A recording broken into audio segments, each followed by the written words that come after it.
Yeah, maybe even more than the freight forwarders, but because all shippers need to look at their licenses, authorizations, and see what's going to what needs to be changed. And you cannot say that it's the same for all shippers because it depends a bit on which procedures they use.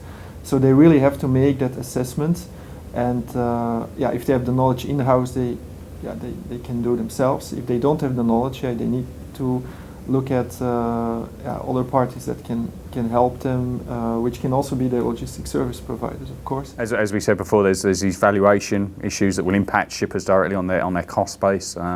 There's some changes around valuation in terms of royalties, which may result in some cases of more duty being payable than has been done so far.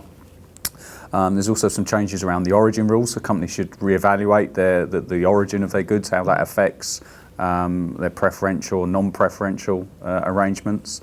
And also with their licenses, although the transitional arrangements will mean that the UCC effects may not kick in until 2019 by the latest, there will be a progressional change. So there will be those guarantee requirements if if they've run in their own customs warehousing. There are quite a few traders that are self-filing, so they will have the same impact as the brokers in terms of data requirements.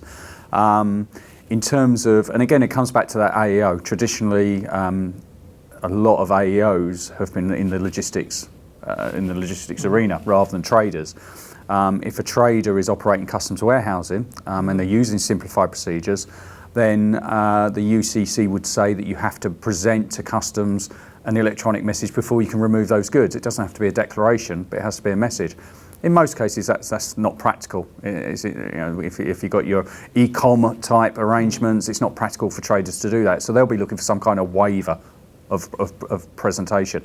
You can only achieve that by achieving AEO status. So again, companies, whether they're 3PLs or LPSs or traders, should really be looking at that AEO status to give them as many opportunities under the UCC as they can to get the simplifications.